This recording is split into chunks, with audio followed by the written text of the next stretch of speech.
One of the things you want to consider in this piece that's very important is that the mordents have to be in time. So it's a 3-note mordent, and it's going to take the place of a triplet. So when you play this, for example, at the beginning,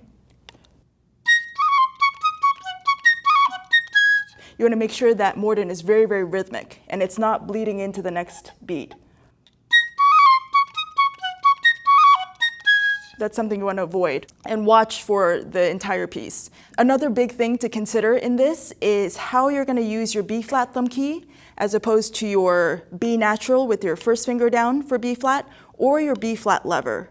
And personally, I strongly recommend the use of the B flat lever, especially in places like measure 21 in beat 1, and then beats 3 and 4. You can keep your first finger down for the B flat lever, so it looks like this.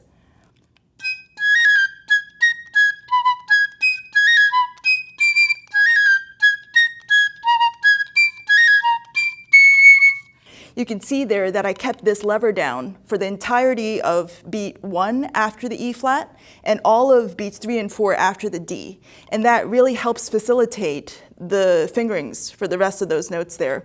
Also, a lot of times people are confused about whether they can use their first finger and keep it down just like you do the lever, but that's actually impossible because a lot of notes don't come out with this first finger down. So that doesn't work there. So the B flat lever is a really good thing to use. For myself, I just take the thumb off the B flat side after measure 17, play with your B natural thumb all the way until measure 25, and it's just measures 17 and 25 where you can use your B flat thumb key successfully. Everything else, you're going to want to use your B natural thumb key. In terms of phrasing for this piece, it's very difficult because it goes on and there's not a lot of very obvious phrase markings.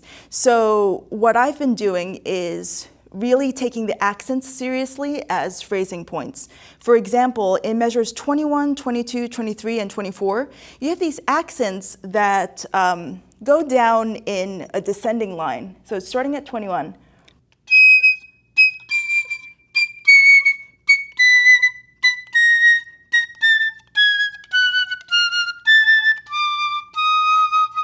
And you want to bring that out when you're playing. So I'll do that slowly.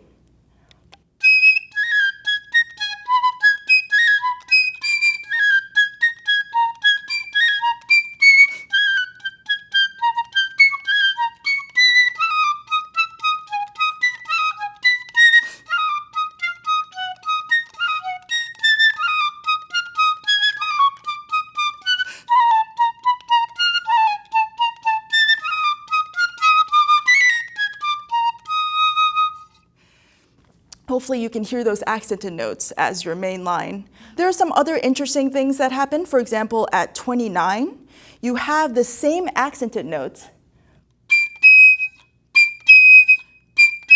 through 29 and 30, but the notes that are not accented change. So the line is starting at 29,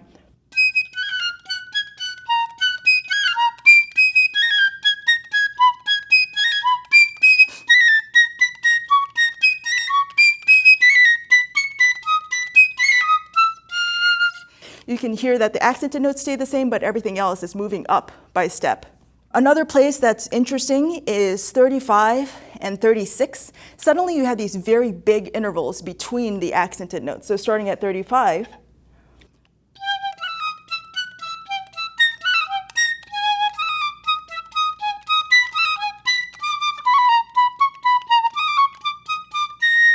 you want to bring out that contrast of having those very big intervals. So keeping your mordents in time, keeping your B flat thumb key on or off the B flat thumb, depending on where you are, and bringing out the phrasing as much as possible are very important points in this etude.